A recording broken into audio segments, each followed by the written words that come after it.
Hey, hi everyone. My name is Sumit and I welcome you all to the Civils Club. So ये देखिए हमारा daily आपका revision series है जहाँ पे हम लोग स्टैटिक को रिवाइज कर रहे हैं for to the Telegram channel and Telegram channel को ज़रूर ज्वाइन कर लें. वहाँ पे भी मैं बहुत सारी नोटिफिकेशन वगैरह भेजते रहता हूँ, right. And all you can go simply to the Telegram and join that. चलिए on this note let us start off with today's class and आज को हम लोग कंटिन्यू करेंगे. ठीक है, so we are starting off with the polity. इसको continue करेंगे. सबसे पहले हम यहाँ पे डिस्कस करेंगे अबाउट द बैंडूम कॉन्फ्रेंस. तो रिमेंबर बैंडूम कॉन्फ्रेंस हुई थी आपकी 1955 में. इसके बाद हुई थी आपकी बेलग्रेड कॉन्फ्रेंस. और ये दो कॉन्फ्रेंस किससे एसोसिएटेड है? ये नैम से एसोसिएटेड है, नॉन अलाइंड मूवमेंट. तो कल को पूछ लिया जाए पहले क्या हुआ था, तो बैंडूम कॉन्फ्रेंस हुई थी, ठीक है, 1955 में. उसके बाद हुई थी बेलग्रेड कॉन्फ्रेंस एंड जिसके बाद आपका जो 1961 का जो बेलग्रेड कॉन्फ्रेंस थी वही फर्स्ट समिट ऑफ नैम हुआ था. ठीक है, तो बैंड के बाद बेल. ठीक है, ये ध्यान रखिएगा, पहले बैंड हुआ फिर बेलग्रेड हुआ. और देखो ये क्या होता है ना, क्रोनोलॉजिकल वाइज पूछ लेते हैं, अरेंज द फॉलोइंग, तो ये जाएंगे बैंड बेल. ठीक है, ऑल राइट. फिर उसके बाद हम बात करते हैं पंचशील अग्रीमेंट कब हुआ था इंडिया चाइना के बीच में, तो 1954 में हुआ था. ठीक है, एंड फर्स्ट चाइनीज इन्वेजन कहाँ हुआ था? अरुणाचल प्रदेश में, तो 1962 में हुआ था. ठीक है, एनपीटी कब साइन हुई थी? 1968 1969 में आई थी. ठीक है, एंड देन उसके बाद क्या था, हमने शिमला अग्रीमेंट कब साइन किया था? तो ये इंडिया पाकिस्तान के बीच में साइन हुआ था 1972 after the Bangladesh liberation war. ठीक है, तो अब यहाँ से क्या हो रहा है, ठीक है, आप देख सकते हैं क्रोनोलॉजिकल में आप बता दोगे. सिमिलरली फर्स्ट न्यूक्लियर एक्सप्लोजन हमने कब किया था? 1974 में. और इसके बाद बनता है एनएसजी, इंडिया के अगेंस्ट न्यूक्लियर अपार्थेड फैलाने में, इन 1975. ठीक है, तो ये पूरा का पूरा देखो एक क्रोनोलॉजी हमें पता होनी चाहिए. पहले बैंडूम, फिर बेलग्रेड, फिर आपका जो पंचशील अग्रीमेंट हुआ था. अच्छा, सबसे पहले आपका पंचशील अग्रीमेंट सॉरी हुआ था 1954 में. ठीक है, 55. देन उसके बाद आपका क्या हुआ था? ठीक है, 61 में बेलग्रेड. ठीक है, उसके बाद 62 में चाइना ने अटैक किया. ठीक है, 68 में हम लोगों ने एनपीटी को मतलब साइन हुई थी, इंडिया ने नहीं करी. 71 72 में आपका जो बांग्लादेश आज़ाद हुआ था. उसके बाद हमने फर्स्ट एक्सप्लोजन किया था 2 साल बाद, 1975 एनएसजी बना था. ये पूरा का पूरा क्रोनोलॉजी सेट होना चाहिए. कभी भी वो ना आपको इलिमिनेशन में देखो मदद ऐसी होती है. This is what is called as increasing of your knowledge.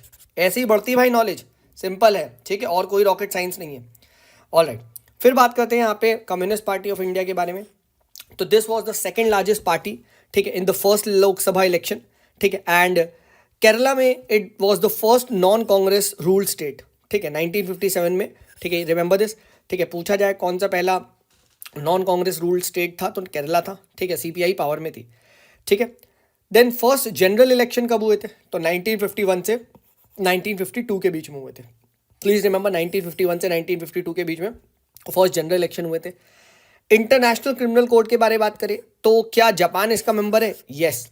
क्या इंडिया इसका मेंबर है? नो. अब आपको मुझे बताना है क्या आईसीजे इसका मेंबर, ठीक है, इंटरनेशनल कोर्ट ऑफ जस्टिस का क्या इंडिया मेंबर है या नहीं? ऑल्सो इसका हेडक्वार्टर कहाँ है आपको ये भी बताना है. चलिए देखते हैं कितने लोग सपोर्ट करेंगे, कितने लोग देख रहे हैं. ठीक है, सीरियसली तो मुझे पता चल जाएगा. देन मीजल्स क्या है? मीजल्स एक वायरल डिजीज है. Please remember MV. ठीक है, MV. So it's not a bacterial disease. कल को अगर पूछ लिया जाए मीजल्स पे, सो इट इज एमवी. क्या ये कंटेजियस होता है? Yes sir, it is highly contagious. एक से दूसरे में बहुत ही तेजी से फैलता भी है. फिर which country has the highest number of fee beaches? ठीक है, ब्लू फ्लैग सर्टिफाइड बीचेस, तो Spain is the right answer. ठीक है, ऑल्सो रिमेंबर. ठीक है, जापान, ठीक है, साउथ कोरिया, ठीक है, यूएई. ठीक है, ये सारी कंट्रीज हैं, ठीक है, एशिया में, right, which also have the blue flag beaches. ठीक है, हाईएस्ट याद रखना, हाईएस्ट आपका स्पेन में. ठीक है, ऑल राइट. फिर हम बात करते हैं पौंडीचेरी शार्क. तो इसका आईयूसीएन स्टेटस क्या है? इसका आईयूसीएन स्टेटस क्रिटिकली एंडेंजर्ड है. ठीक है, तो पौंडीचेरी में कौन लोग हैं? क्रिटिकली एंडेंजर्ड लोग रहते हैं, ऐसे याद रखो, पौंडीचेरी शार्क. ठीक है, ऐसे भी याद रखते हैं स्टेट पीएससी, पीएससीई. ठीक है, तो स्टेट पीएससी याद रखें. देन बायोडाइवर्सिटी जो हेरिटेज साइट है ये कौन डिक्लेयर करता है? तो बीएस स्टेट गवर्नमेंट करती है. बट कौन से एक्ट के अंदर? Biodiversity act of 2002. ठीक है, ऑल राइट. फिर हम बात करते हैं जो ग्राम न्यायालय होता है इसका जो प्रिसाइडिंग ऑफिसर होता है, ठीक है, जिसको हम न्याय अधिकारी कहते हैं, ठीक है, वो कौन अपॉइंट करता है? State government. किससे कंसल्ट करें? हाई कोर्ट के साथ. तो प्लीज रिमेंबर दिस. ठीक है, प्रिसाइडिंग ऑफिसर का जो मेन रोल है, ठीक है, वही है. नेक्स्ट बात करते हैं यहाँ पे right against the phone tapping. ठीक है, right against the phone tapping ये किसके अंदर आता है, ठीक है। तो ये आपका ना आर्टिकल 19 के अंदर भी आता है, and also please remember article 21 में भी आएगा। क्यों? क्योंकि जब फोन टैप हो रहा है तो प्राइवेसी वायलेट हो रही है, ठीक है। एंड राइट टू प्राइवेसी आपका आर्टिकल नंबर 21 के अंदर फंडामेंटल राइट है, ठीक है। तो ये भी चीज़ ध्यान रखिएगा। अच्छा, अब आपको मुझे बताना है कौन सा फेमस जजमेंट था जिसके अंदर राइट टू प्राइवेसी को एक फंडामेंटल राइट डिक्लेयर किया था। चलिए बताइए, ये तो आई थिंक बता लोगे, बहुत ईजी है, ठीक है। बट लेट मी सी कितने लोग को ये आता है, ठीक है। नेक्स्ट बात करते हैं, पार्लियामेंट्री सिस्टम की बिगनिंग हम लोगों ने देखा था चार्टर एक्ट ऑफ 1853 से हुई थी, कल बात करी थी, ठीक है, ना कि 1861 में, ठीक है। ऑल राइट, नेक्स्ट बात करते हैं, चार्टर एक्ट ऑफ 1853 ही इसने क्या किया था, it recommended for the appointment of a Macaulay committee on civil service, ठीक है, इसने किया था, नॉट 1833 वाला, ठीक है। 1833 से वो वाला था जो आईपीसी वगैरह लेके आए थे ना, ठीक है, तो वो 1833 से था, ठीक है। McCloy committee on civil service 1853 से बना है, ठीक है, राइट, नॉट 1833, याद रखिएगा।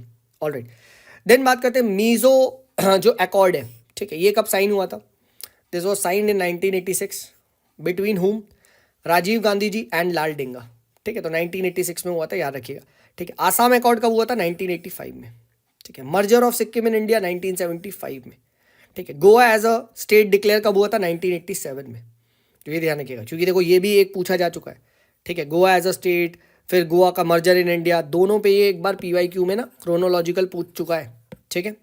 ऑल राइट, नेक्स्ट बात करते हैं, पंजाब अकॉर्ड कब साइन हुआ था, ठीक है। This was sign between Rajiv Gandhi and you can say लाल जो वहाँ के चीफ मिनिस्टर थे, संत लौंगवाल, इस टाइप से कुछ, तो इसे लौंगवाल, राजीव गांधी लौंगवाल अकॉर्ड भी कहते हैं, ठीक है, राइट। जुलाई 1985 में हुआ था, ठीक है। तो देख रहे हो, आसाम अकॉर्ड, ये अकॉर्ड, ठीक है, मीजो अकॉर्ड, इन सारे अकॉर्ड्स का ना आपको डेट थोड़ा थोड़ा पता होना चाहिए, ठीक है। सिक्किम कब मर्ज हुआ, गोवा कब स्टेट बना, ठीक है, राइट। ऑल राइट, देन बात करते हैं सीर खाद प्रोजेक्ट, ये कहाँ पे, this is in Himachal Pradesh, and घटल मास्टर प्लान ये वेस्ट बंगाल में। अब आपको मुझे बताना है, ठीक है, कि ये दो जो मैंने अभी आपको बताए ये क्या है, सीर खाद प्रोजेक्ट एंड घटल मास्टर प्लान, जाके देखिएगा, ठीक है। ये उस टाइम न्यूज़ में था, करंट अफेयर वगैरह में, तो मैंने ये लिखा होगा, ठीक है, बट ये जरूर जाके देखिएगा क्या है, ठीक है। ऑल राइट, देन हम बात करते हैं राइट टू फ्रीडम जो है आर्टिकल 19 के अंदर आता है, एंड यहाँ पे याद रखिएगा, these 6 rights are protected only against only state action and not private individuals, ठीक है। एंड क्या आर्टिकल 19 फॉरेनर्स को है, तो no, this is not given to foreigners, ठीक है।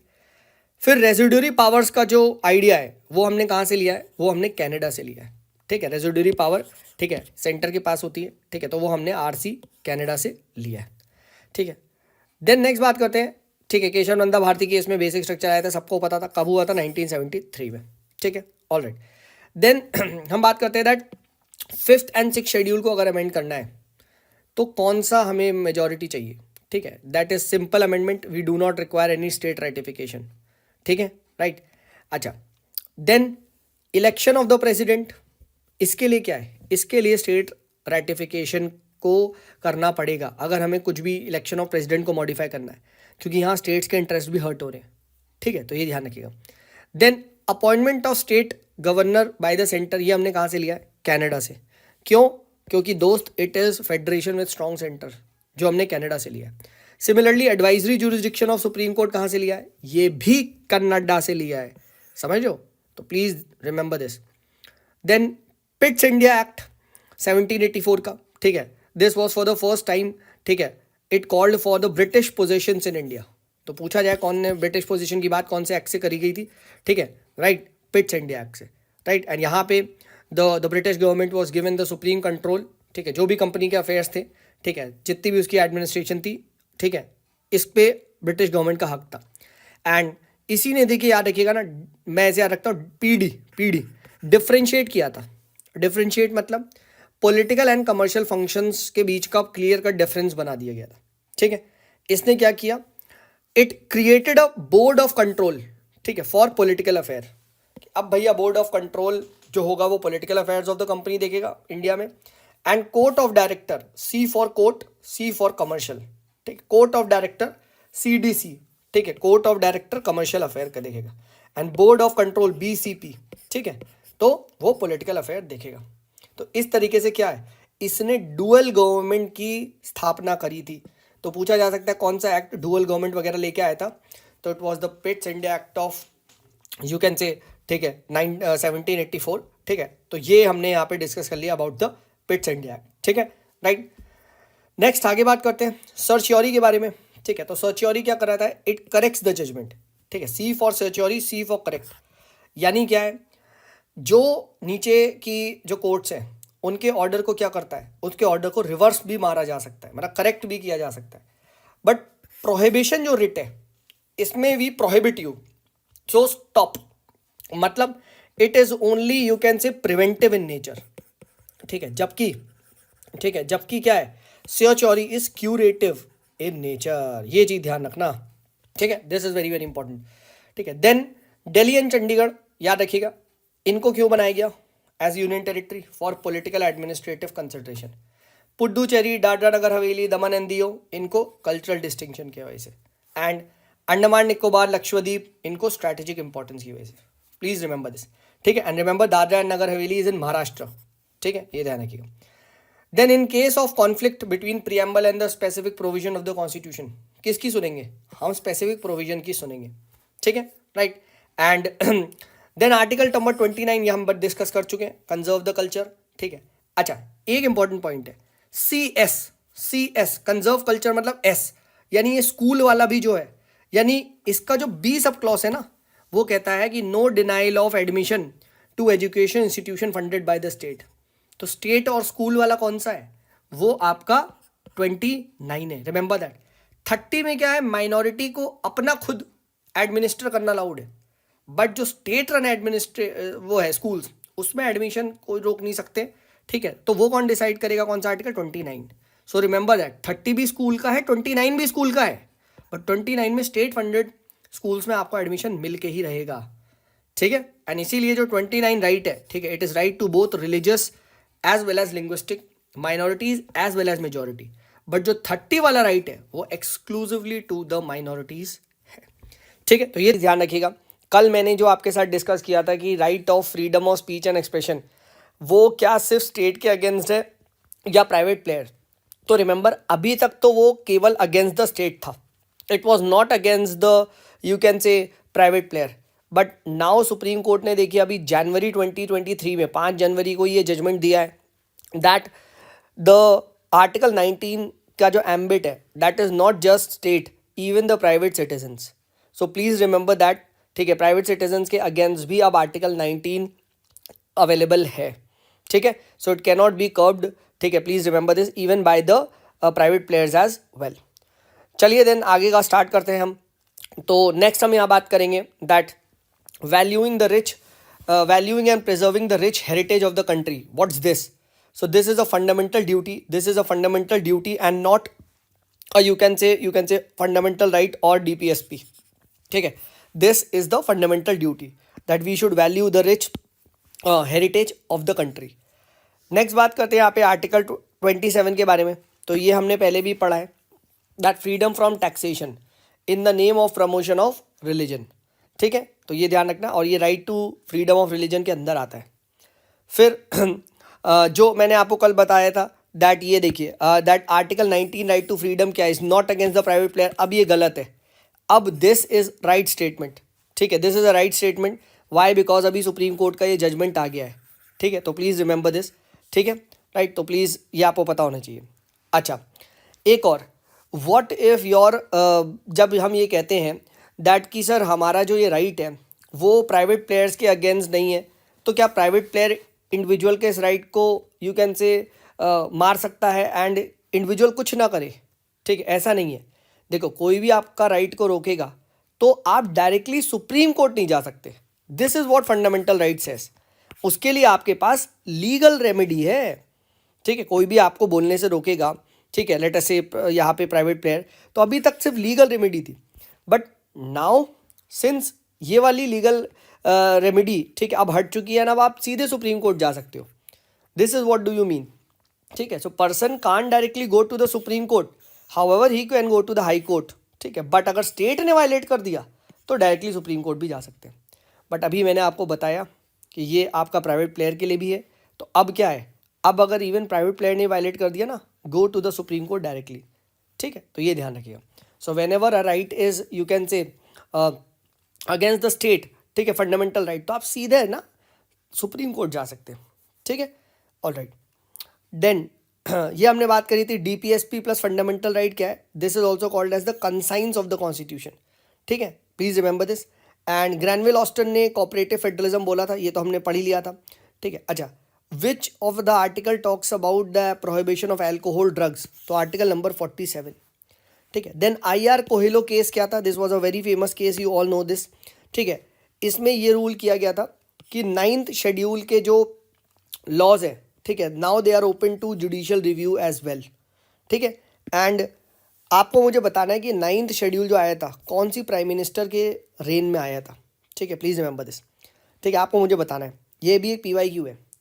नेक्स्ट बात करते हैं गोलकनाथ केस में सुप्रीम कोर्ट ने क्या किया था. गोलकनाथ केस में ये बोला था that fundamental rights are sacrosanct and they can't be amended to implement the DPSP. ठीक है, अब देखो गोलकनाथ केस हुआ था आपका 1967 में. अब मैं ये ऐसे याद रखता हूँ, तो this was a judgement which was given post the Nehru ji's death. And post Nehru ji के बाद क्या हुआ, the judiciary started asserting itself. तो उन्होंने कह दिया नहीं नहीं नहीं, fundamental rights are what, sacrosanct in nature. ठीक है, एंड व्हाट विल हैपन, ठीक है, you cannot amend them to implement DPSP, they cannot be taken away. And as a result क्या हुआ, पार्लियामेंट ने रिएक्ट किया and they enacted 24th and 25th constitution amendment 1971. इस constitution amendment act में ये बोला गया कि भैया parliament has the power to take away any of the you can say fundamental rights by the CA. ठीक है, देन इसके बाद आता है केशव नंदा भारती केस, जिसमें ये सुप्रीम कोर्ट बोलता है yes you have the right but basic structure doctrine दे देता है वो. तो ऐसे बर्थ होता है बेसिक स्ट्रक्चर डॉक्ट्राइन का. एक्चुअली 4 केस है, ये मैंने क्लास में बताया, चंपक, गोला, केशव एंड देन उसके बाद क्या है, मोला मिनर्वा मिल केस. ठीक है, जहाँ पे फंडामेंटल राइट्स एंड DPSP के बैलेंस की बात करिए. ठीक है, सबसे पहले चंपक दुराई राजन. ठीक है, फिर है गोलकनाथ केस, फिर है केशव नंदा एंड फिर है मिनर्वा मिल. ठीक है, ऑल राइट. नेक्स्ट बात करते हैं रेगुलेटिंग एक्ट ऑफ 1773. तो that led the foundation of a central administration in India. ठीक है, and this was the first step taken by the British government to regulate and control the affairs of the EIC. तो ये पूछ सकता है भाई first step क्या था जिससे एक central you can say administration के ले डाउन करने की स्टार्ट हुआ था. So it was the regulation act of 1773. ठीक है, then open competition for civil servants कौन से एक्ट से आया था, 1853 के लिए. ठीक है, प्लीज़ रिमेंबर दिस. ठीक है, अब आपको मुझे बताना है क्या ये जो ओपन कंपटीशन की बात करी थी, क्या ये पेपर इंडिया में कब करवाने की बात कब करी थी, कि अब से ये जो पेपर होगा वो इंडिया में भी होगा, कौन से एक्ट से हुआ था. ठीक है, एटलीस्ट आपको मुझे ना वो रफ एरिया बताना है, उस टाइम फ्रेम बतानी है. चलो देखते कौन बताता है. ठीक है, देन ऑर्डिनेंस बाय वाइसराय हमें पता है 1861 से आया था, 6 मंथ्स की लाइफ थी. ठीक है, प्लीज़ रिमेंबर दिस. ठीक है, एंड 1861 का ही act it made representative institution. ठीक है, राइट, कैसे कि इसने इंडियंस को भी एसोसिएट करना स्टार्ट किया by the in the law making process. ठीक है, तो ऐसे याद रखना वाइसराय ऑर्डिनेंस तो ये सब लॉ वगैरह के होते हैं, तो लॉ मेकिंग प्रोसेस में इंडियंस को रखने स्टार्ट किया. And viceroy to nominate Indians as the members of his council. ठीक है, एंड PNB को नॉमिनेट किया था, राइट, महाराजा ऑफ पंजाब. ठीक है, उसके बाद नहीं सॉरी आपका ये नहीं है. ठीक है, 3 न्यू लेजिस्लेटिव काउंसिल बनी थी. ठीक है, कौन से एक्ट से 3 न्यू लेजिस्लेटिव काउंसिल बनी थी ये पता होनी चाहिए, इसकी है ट्रिक PNB. सॉरी, ठीक है, मैंने आपको ये बता दिया. ठीक है, तो ये इसकी ट्रिक है, प्लीज़ रिमेंबर PNB. ठीक है, यहाँ पे ठीक है, Punjab, north west frontier province and आपका बंगाल. ठीक है, तो new legislative council for 3 acts कौन से आई थी आपके 1861 से. ठीक है, राइट, एंड यहाँ पे जो मैंने इसकी ट्रिक बताई थी पहले, जो आपके महाराजा ऑफ बनारस, सर दिनकर राव, ठीक है, इस तरीके से, तो वो यहाँ थे. ठीक है, वाइसराय टू नॉमिनेट, तो उसकी BDS इस टाइप से कुछ करके थी ट्रिक. ठीक है, मैं पहले बता चुका हूँ. और 3 न्यू लेजिस्लेटिव काउंसिल थी PNB. ठीक है, Bengal, north west and Punjab. ठीक है, प्लीज़ रिमेंबर. तो ऐसे ही पूछा सकता है लेजिस्लेटिव काउंसिल ऑफ पंजाब कब बनी, कौन से एक्ट से आई, तो 1861. ठीक है, देखो ऐसे ही फंसाता है वो. ठीक है, this is how if you know things तो आप एलिमिनेट कर लोगे. ठीक है, all right. Then non official majority in the provisional legislative council कौन से एक्ट से आई थी. ठीक है, this was by the government of India act of 1909 act से आई थी. ठीक है, and who was the first you can say Indian to join the viceroy's executive council SPS Sinha, ठीक है, रिमेंबर दिस, ठीक है, राइट। तो नॉन ऑफिशियल, ठीक है, non official you can say majority, ठीक है, in the provisional legislative council, this was through, ठीक है, 909 का एक्ट, ठीक है, all right.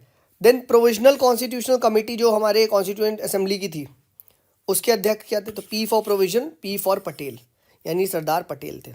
Similarly states committee के कौन थे? SN नेहरू जी, नॉट पटेल जी, ठीक है, तो प्लीज़ ये ध्यान रखिएगा, SJ जवाहरलाल नेहरू या SN, ठीक है। देन मिनर्वा विल केस क्या था? मैंने आपको बताया था कि इसमें सुप्रीम कोर्ट ने बोला था कि भैया Indian constitution fundamental rights DPSP दोनों के बैलेंस पे बना है, ठीक है, ठीक है। Then Indian constitution adopt and enact कब से हुआ था? ठीक है, 26 नवंबर 1949 को अडॉप्ट हुआ था। एनफोर्स कब से हुआ था? 26 जनवरी 1950, ठीक है, all right. Then next, Indian socialism क्या है? डेमोक्रेटिक सोशलिज्म है, मतलब यहाँ पे मिक्स्ड इकोनॉमी है, ना कि स्टेट सोशलिज्म है जहाँ पे स्टेट कंट्रोल करता है सब कुछ, ठीक है, तो ये ध्यान रखना। नेक्स्ट देखो, आर्टिकल 12 एंड आर्टिकल 13 में बहुत कंफ्यूजन होता है, कौन सा स्टेट का है, कौन सा आपका लॉज का है। तो ट्रिक सिंपल याद रखना, सा 12 है यानी डेफिनेशन स्टेट की, एंड 13 है लॉ की, यानी लॉ की, ठीक है, right. So laws which are inconsistent with the fundamental right, ठीक है, विल बी स्लैश डाउन, ऐसा आर्टिकल 13 में कहा था है। तो इनडायरेक्टली एक जुडिशियल रिव्यू की पावर की बात करता है, ठीक है, fine. Then laws made by the state legislative assembly, ठीक है, giving effect to article 39B या 39C can be declared void on the ground if inconsistent with article 14। ये होता है unless receive by the assent of president. तो यहाँ पे president की एसेंट को रिसीव करना ज़रूरी है, वरना इसको स्ट्राइक डाउन कर दिया जाएगा, ठीक है, ये ध्यान रखना। Similarly can state impose compulsory service, ठीक है, तो yes state can impose compulsory service, ऐसा कौन सा आर्टिकल में? आर्टिकल 23 में, ठीक है, please remember this, not in article 15-16, ठीक है। And no discrimination on the ground of class, ठीक है, प्लीज रिमेंबर, जब भी ऐसा होगा तो no discrimination on the ground of class, ठीक है, राइट, तो ये ध्यान रखना, ठीक है, यानी जो अगर आर्टिकल 15 से आप कंपेयर करोगे तो 15 में डिस्क्रिमिनेशन क्या? No discrimination on the ground of race, religion, caste, sex, place of birth, यानी R2 CSP है, ठीक है, राइट। यहाँ पे अगर आप देखोगे आर्टिकल 15 में क्लास मेंशन नहीं है, यानी स्टेट आर्टिकल 15 में क्लास के बेस पे डिफ्रेंशिएट कर सकता है, बट यहाँ क्लास है, ठीक है। तो यहाँ अगर आप देखोगे R2C2SP है, ठीक है, यार यहाँ पे क्लास भी है, caste as well as class, ठीक है, तो इसीलिए याद रखना आर्टिकल 15 में R2CSP है, race, no discrimination on the ground of race, religion, caste, place of birth and sex, ठीक है, राइट, इस तरीके से। बट क्या बोलते हैं, क्लास नहीं है, तो क्लास के बेस पर आर्टिकल 15 में डिस्क्रिमिनेट कर सकते हैं, बट आर्टिकल 23 में क्लास के बेस पर डिस्क्रिमिनेट नहीं कर सकते। देख लो, छोटी छोटी चीज़ें हैं, बारीक बारीक पॉइंट्स हैं, ठीक है, बहुत कोर नोट्स हैं ये जो मैं तुम्हारे साथ डिस्कस कर रहा हूँ, ठीक है, राइट। नेक्स्ट आर्टिकल 19 बात करते हैं, freedom of speech and expression की बात करता है, पता है ये तो, ठीक है। एंड अच्छा, आर्टिकल 25 जो है, जो आपका राइट टू रिलीजन है, इसका जो रिस्ट्रिक्शन है वो क्या है? ठीक है, तो HMP, health, morality and public order, please remember this. Decency नहीं है, ठीक है, decency is not a you can से रिस्ट्रिक्टिंग ग्राउंड, ठीक है। तो पूछ सकता है भाई कौन कौन सा है राइट टू रिलीजन का? Health, morality and public order, all right. Next बात करते हैं 97 कॉन्स्टिट्यूशन अमेंडमेंट एक्ट 2011 के बारे में। तो it introduced 3 things. First, part 9B add हुआ। सेकंड, फंडामेंटल राइट को अमेंड करके 19(1) सब क्लॉज C में, ठीक है, आपका कोऑपरेटिव वर्ड ऐड किया। थर्ड, एक DPSP related to cooperative society add हुआ 43B, ठीक है। तो ये चीज़ ध्यान रखना, this is very very important. 97 constitution amendment act से क्या क्या ऐड हुआ? Did it change DPSP? Yes. Did it change you can say fundamental right? Yes. Did it change FD? No, no FD added, देख रहे हो, ठीक है, all right. Next बात करते हैं, सप्रू रिपोर्ट आई थी 1945 में, इसका कहना था कि fundamental right must be included in the constitution, ठीक है। राइट, प्लीज़ रिमेंबर, कहीं पूछ लिया जाए। अच्छा, अब कुछ स्टेट्स के बारे में आप बात कर लेते हैं ना, कभी कभी क्या पूछता है ना, इस तरीके से क्रोनोलॉजिकल बनता है। तो सबसे पहले बना हमारा महाराष्ट्र, फिर नाहा, नाहा नागालैंड बना 1963, नाहा हरियाणा बना 1966 में, ठीक है, और साथ ही साथ हिमाचल प्रदेश को यूटी भी बना दिया था, ठीक है, हरियाणा के साथ, ठीक है। देन उसके बाद क्या है, हिमाचल प्रदेश को स्टेट का दर्जा मिल चुका था, ठीक है, आपका 1971 में हिमाचल प्रदेश को स्टेट का दर्जा मिल चुका था, ठीक है। एंड मणिपुर बनता है स्टेट फ्रॉम यूटी 1972 में, ठीक है। तो नाहा एचपी मंत्री, ठीक है, नाहा एचपी मंत्री यानी नागालैंड हरियाणा एचपी, ठीक है, राइट, नाहा HP Manipur and then Tripura बना, ठीक है, एंड मेघालय को एक सब स्टेट का दर्जा मिला। देन सिक्किम बना 1975 में। देन आपका आता है मी आपी गोवा, मी आपी गोवा, मी आती गोवा, ठीक है, गोवा में जाके ऐसी बातें करते हो, ठीक है, राइट।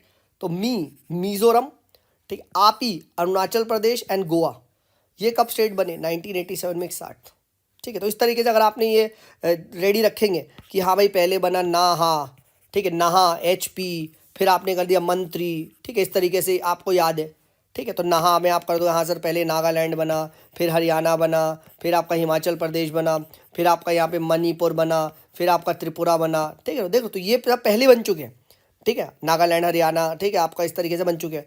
फिर आपका मेघालय नाहा, ठीक है, राइट, मंत्री मेघा भी बन चुका है, ठीक है, मंत्री मेघा, ठीक है। फिर सिक्किम बन गया, सिक्किम को इंकॉर्पोरेट कर लिया, और फिर लास्ट में मी, ठीक है, आपी, आपी गोवा, तो मिजोरम, ठीक है, आपी अरुणाचल, गोवा, गोवा, देख लो। तो एटलीस्ट ये पूछ लिया जा रहा है in the following in the chronological order in which they were formed as states, बस जहाँ जहाँ ये पूछ लिया भाई त्रिपुरा, मिजोरम, ठीक है, हरियाणा, नागालैंड, सच बता रहा हूँ भाई, अधिकतर बच्चों की ना पैंट गीली हो जाएगी, ठीक है। बट अगर तुम्हें ये सारी ट्रिक पता है, ठीक है, नाहा एचपी मंत्री, ठीक है, मी आपी गोवा, तो तुम्हें याद है, हाँ मी आपी गोवा बाद में बना है, बाद में मतलब बहुत बाद में, ठीक है, 1987, बट पहले ही तुम्हें पता है कि यार नागालैंड हरियाणा ये सब पहले ही बन चुका है, हाँ है ना। ऐसे मेरी नॉलेज तेज है भाई, इसीलिए I am very confident on my knowledge, और इसीलिए मेरा प्री बार बार निकलता है। और मैं कभी अपने बच्चों को नहीं बताता कि वो सब घटिया निंजा टेक्निक और ये सब और जो भी है ये एलिमिनेशन लगाओ। क्या मैं तुम्हें बता रहा हूँ, मैं तो साफ कह रहा हूँ ना, सब रट दो, साले को पूछ कहाँ से क्वेश्चन पूछेगा, सब बता देंगे हम, हाँ है ना ये। और बीच में अगर तुम्हें पता है कि यार सिक्किम 1975 में आया था, तो नाहा के मंत्री के बाद मंत्री मेगा, ठीक है, राइट, और उसके बाद सिक्किम आ गया, ठीक है, राइट, तो एमएस, और उसके बाद फिर ये मी आपी गोवा, ख़त्म, ठीक है। तो इस तरीके से आपको यहाँ पर पता होना चाहिए, ठीक है, right. Arrange the following in which they were made the state, Haryana, Himachal, ठीक है, त्रिपुरा, नागालैंड। बहुत बच्चे पता नागालैंड को तो बहुत लेट में लगाएंगे, बट मेरे भाई नागालैंड 1963 में बन गया था, ठीक है, और महाराष्ट्र और पहले बन गया था, ठीक है, 1960 में, ठीक है। तो ऐसे याद रखना है भाई, पूरा पूरा याद रखना है, फिलॉसफी यही होनी चाहिए, कुछ भी आ जाए पेपर में फाड़ डालेंगे, समझो, ये है फिलॉसफी, ठीक है ना। कि फिर वही एक कोई ऐसी टेक्निक बता दो सर, बस वही उसी पे यूट्यूब पे व्यूज़ आते हैं, ठीक है, राइट। बट सिलेक्शन भाई उनका नहीं होता, समझो, सिलेक्शन इसी का होता है जो प्रॉपर क्वेश्चन करता है, नोट्स बनाता है, रिवाइज करता है, ठीक है, राइट। तो अगर आपको किसी में दिक्कत है, you are most welcome to join me in the course, और अच्छा वहाँ पे पूरा इन डेप्थ करवा रहा हूँ, हैंड होल्डिंग करवा रहा हूँ, ठीक है। चलिए, बेरुबुरी यूनियन केस 1960 का, ठीक है। तो इसमें सुप्रीम कोर्ट ने क्या हेल्ड किया कि preamble is not a part of constitution, अब ये याद करवा दो। तो बेरुबरी बेकार, बी फॉर बेरू, बी फॉर बेकार, अभी बेकार जजमेंट होगा ना, बेकार जजमेंट ही तो है preamble not a part of constitution, ले भाई तूने प्रियम्बल को हटा दिया, बेकार जजमेंट है, हाँ है ना, बस 1960 में, ठीक है, ऑल राइट। देन हम बात करते हैं, अच्छा एक और याद रखना, बीजी, ठीक है, बेरुबरी पहले हुआ था, गोलकनाथ बाद में आया था, ऐसे ही फंसा सकता है। अरे इन द फॉलोइंग, ठीक है, of the following judgement in chronological, Berubari, Keshava Nanda, Golaknath, Minerva mill, Champak Dorai Rajan, तुम फंस गए। ए के गोपालन, और बताओ, ठीक है, फंस गए। तो पहले आपका ए के गोपालन आया था, ठीक है, फिर आपका बेरुबरी आया था, ठीक है, फिर आपका गोलकनाथ आया था, फिर आपका केशव नंदा आया था, ठीक है। तो ये ध्यान रखना है, मुझे याद है, ठीक है, इस तरीके से। फिर बोथ माइनॉरिटीज लैंग्वेज के बेसिस पे as well as religion, they have the right to establish administrative institution, ठीक है, प्लीज़ ध्यान रखिएगा। ठीक है, both linguistic and religious minorities के पास ये है। और कौन सा आर्टिकल है भाई? 29 30 बताया था, 29 is for all, 30 is for minority. ठीक है, then six schedule is amended by simple majority outside the purview of article 368, ये भी हम पढ़ चुके हैं। नंबर ऑफ प्यूसाइन जजेस, ठीक है, this is also you can से done by simple majority outside 368। ठीक है, अच्छा, क्या हमारे देश में किसी के पास डुअल सिटीजन की प्रावधान है? जी हाँ, माइनर जो चाइल्ड है of the Indian diplomats born outside India, तो उसके पास ये चीज़ अलाउड है अनटिल अनलेस वो तब तक माइनर है। ठीक है, तो provision of dual citizenship is applicable to minor of Indian diplomat born outside. उसके अलावा और कोई ऐसे डिप्लोमेट या कोई भी हम में से कोई भी डुअल सिटीजन नहीं ले सकता भाई। अगर आपने बाहर की सिटीजनशिप ले ली तो टाटा बाय बाय। ठीक है, यू विल ऑटोमेटिकली आपकी जो वो है, ठीक है, डिप्राइव, वो आपका टर्मिनेट हो जाएगी। ठीक है, ये चीज़ ध्यान रखना। ठीक है, ऑल राइट, तो ये हमने यहाँ पे डिस्कस कर लिया भाई आपका पॉलिटी का जो है। ठीक है, एंड कल मिलते हैं, राइट, एंड इसको आगे कंटिन्यू करेंगे। अगर पसंद आ रहा है भाई, एक ही रिक्वेस्ट है यार, लोगों को शेयर करो, अच्छा लगेगा, एंड लाइक करो यार, तो इससे भी ये भी पता चलता है कि भाई लोग देख रहे हैं। ठीक है, नहीं तो फिर यार एक मोटिवेशन भी नहीं लगता कि कोई देख भी नहीं है और फिर यार हम क्यों मनाए ना। ठीक है, चलिए, किसी का भी हाँ कोई भाई पर्सनल डाउट है तो you are most welcome to join me. ठीक है, सुमित इज़ देयर, ये मेरी टेलीग्राम आईडी है। ठीक है, वी कैन ऑलवेज डिस्कस। ठीक है, ऑल राइट, चलिए, this is me Sumit signing off, bye.